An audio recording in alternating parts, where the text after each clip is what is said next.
खिलाफ बड़ा एक्शन लिया है। पीएम आवास पर हुई सीसीएस बैठक के बाद 5 बड़े फैसले लिए गए हैं। विदेश मंत्रालय ने बताया, सीमा पार से भारत के खिलाफ लगातार रची जा रही साजिश को रोकने के लिए कड़े कदम उठाए गए हैं। भारत सरकार ने सिंधु जल संधि को जोड़ने का फैसला भी किया। इसी के साथ ही पाकिस्तानी नागरिकों को वीजा पर रोक जैसे कई अहम फैसले लिए गए।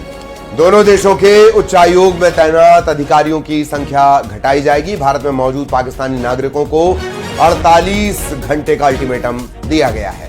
साथ ही अटारी वाघा बॉर्डर को तत्काल प्रभाव से बंद करने का भी फैसला लिया गया है इस बैठक में। Of 1960 will be held in abeyance with immediate effect until Pakistan credibly and irrevocably abjures its support for cross-border terrorism. 2.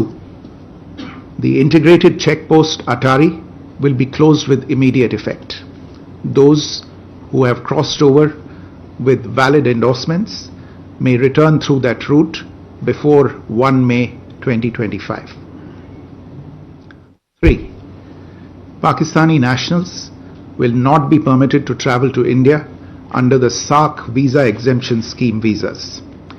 Any SVES visas issued in the past to Pakistani nationals are deemed cancelled.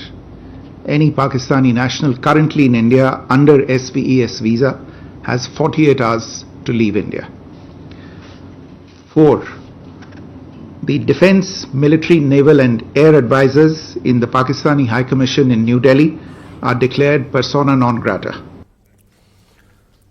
और CCS की बैठक के तुरंत बाद ही भारतीय विदेश मंत्रालय ने भारत में पाकिस्तान से राजदूत साद अहमद वराइच को तलब किया है। पाकिस्तान के 3 सैन्य राजनयिकों को पर्सोना नॉन ग्राटा यानी अवांछित व्यक्ति घोषित कर दिया गया है। भारत छोड़ने के लिए कहा गया है। पाकिस्तान के राजदूत को पहलगाम हमले में पाकिस्तानी सेना और आईएसआई की तरफ से प्रायोजित हमले को लेकर तलब किया गया है।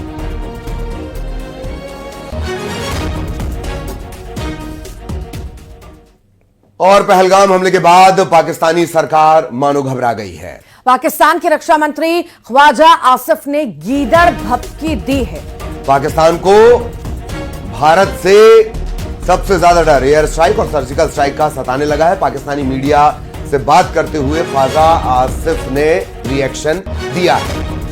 उन्होंने कहा कि अगर भारत कोई भी स्थिति पैदा करने की कोशिश करता है तो हम उसका जवाब देने में पूरी तरह सक्षम हैं। ऐसी सिचुएशन अराइज होती है तो डेफिनेटली अनफॉर्चुनेट होगा, लेकिन हम बिल्कुल उसका जवाब देने की और भरपूर जवाब देने की पोजीशन में हैं।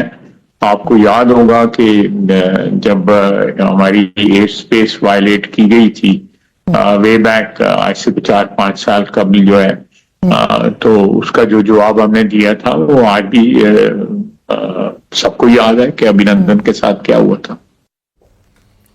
पहलगाम आतंकी हमले के बाद भारत के कैबिनेट सुरक्षा समिति की बैठक में लिए गए अहम फैसलों से पाकिस्तान पे हलचल बढ़ चुकी है। भारत के कड़े रुख से घबराई शहबाज सरकार ने राष्ट्रीय सुरक्षा समिति की बैठक बुलाई है।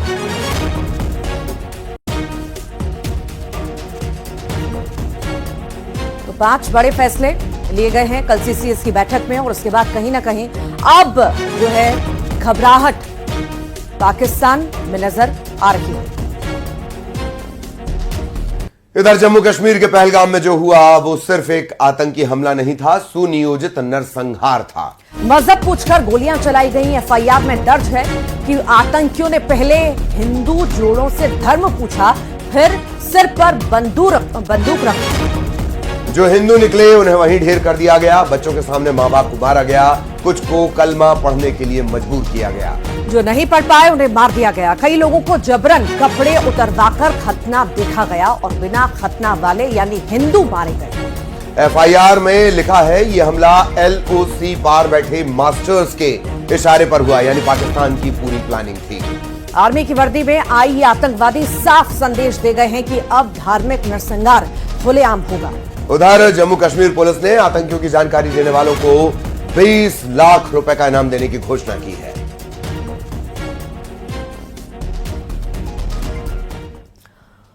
और आतंक के खिलाफ पूरा देश एकजुट हो चुका है। केंद्र सरकार ने आज ऑल पार्टी मीटिंग भी बुलाई है। रक्षा मंत्री राजनाथ सिंह इस सर्वदलीय बैठक की अध्यक्षता करेंगे। केंद्रीय गृह मंत्री अमित शाह इसमें ब्रीफ करेंगे। खड़गे और राहुल गांधी भी बैठक में शामिल हो सकते हैं।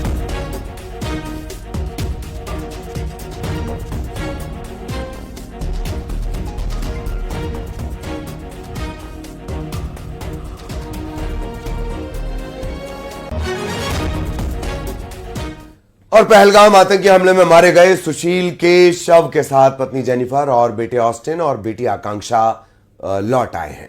एयरपोर्ट पर ही सीएम डॉक्टर मोहन यादव ने इन सबसे मुलाकात की और सबको ढाढ़स बंधाया। सीएम को सुशील की पत्नी जेनिफर ने अपनी आप बीती भी सुनाई।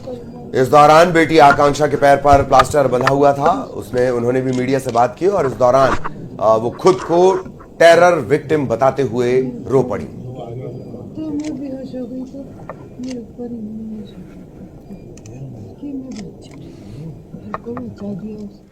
प्रशासन को धन्यवाद देना चाहती हूँ कि आज हमारे ऐसे दुखद समय में ये सब हमारे साथ है। जो चीज हम सिर्फ टीवी में देखते थे कि ऐसा होता है, और आज हमारे परिवार में पहली बार हमारे परिवार में से कोई टेररिस्ट विक्टिम मतलब हम लोग बने हैं। मेरा तो थोड़ा वो करो।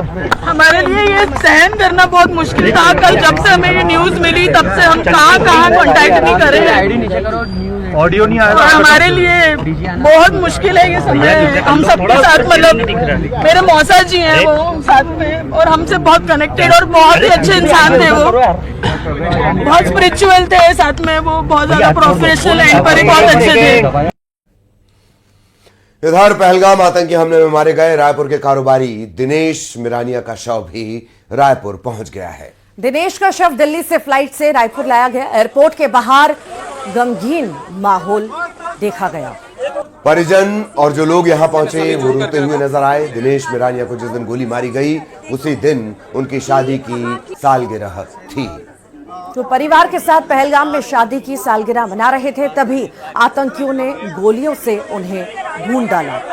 और आज दिनेश मिरानिया रायपुर के जो कारोबारी थे उनका अंतिम संस्कार होगा।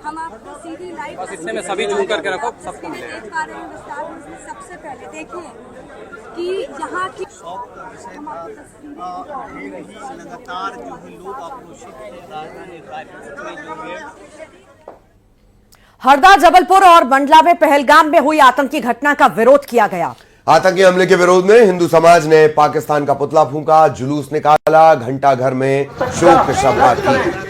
तो जबलपुर में हिंदू सेवा परिषद ने आतंकवाद का पुतला फूंका और मालवीय चौक पर प्रदर्शन किया। इधर मंडला में बजरंग दल और विश्व हिंदू परिषद ने आतंकवाद का पुतला लेकर रैली निकाली। उसके विरोध में पूरे हरदा नगर के अंदर ये आक्रोश और अपने भाइयों के प्रति अपनी हरदा, जबलपुर और मंडला की तस्वीरें। पाकिस्तान का पुतला फूंका गया, पाकिस्तान मुर्दाबाद के नारे लगाए गए, जगह जगह विरोध प्रदर्शन हुए। और पहलगाम में हुए आतंकी हमले के बाद पूरे देश में भयानक गुस्सा है। छत्तीसगढ़ में विरोध में लोगों ने यहां पर प्रदर्शन किया। रायपुर में लोगों ने भारत माता के जयकारे लगाते हुए आतंकवाद और पाकिस्तान के खिलाफ नारे लगाए। इधर बीजेपी ने पहलगाम आतंकी हमले को लेकर सोशल मीडिया पर एक पोस्टर जारी किया जिसमें लिखा था, धर्म पूछा जाति नहीं याद रखेंगे। बिलासपुर में भी पाकिस्तान और आतंकवाद के खिलाफ गुस्सा फूटा है। आतंकी हमले के खिलाफ लोग सड़कों पर निकले हैं। बालोद में भी प्रदर्शन हुआ। आतंकी हमले के खिलाफ लोगों ने सड़क पर उतरकर प्रदर्शन किया। रायपुर, बिलासपुर, बालोद की 3 तस्वीरें। जनता से लेकर राजनीतिक दल सड़कों पर उतर आए हैं और आतंकियों को उनके तरीके से ही जवाब देने की मांग भी कर रहे हैं। इंदौर इनकी दुखद मृत्यु हुई है। मैं बाबा महाकाल से कामना करता हूं कि वो उनको अपने श्री चरणों में स्थान दे। ये पाकिस्तान के कायराना एक तरह से हरकत हुई है और इस घटनाक्रम में जिस प्रकार से देश के अंदर ये वज्रपात जैसा हुआ। फिर से आग्रह है, कांग्रेस पार्टी पूरी तरीके से देश की सेना के और सरकार के साथ है और निस्त नाबूद कर दो उन आतंकवादी संगठनों को जिन्होंने ये कायराना कृत्य किया। लोग जिन्होंने इस्लाम धर्म को बदनाम करने की साजिश की है, सौहार्द बिगाड़ने की साजिश की है, आपस की मोहब्बतें भाईचारा बिगाड़ने की साजिश की है। ऐसे लोगों का जो कुप्रयास है उसको देश तो विफल करेगा ही। देश की सशक्त सरकार जल्द से जल्द इनको सजा दे, पाकिस्तान को ठीक करे, आतंकवादी देश घोषित करवाए। कुछ और खबरें। जबलपुर में बर्थडे पार्टी के दौरान हर्ष फायरिंग का मामला सामने आया है। वैभव होटल में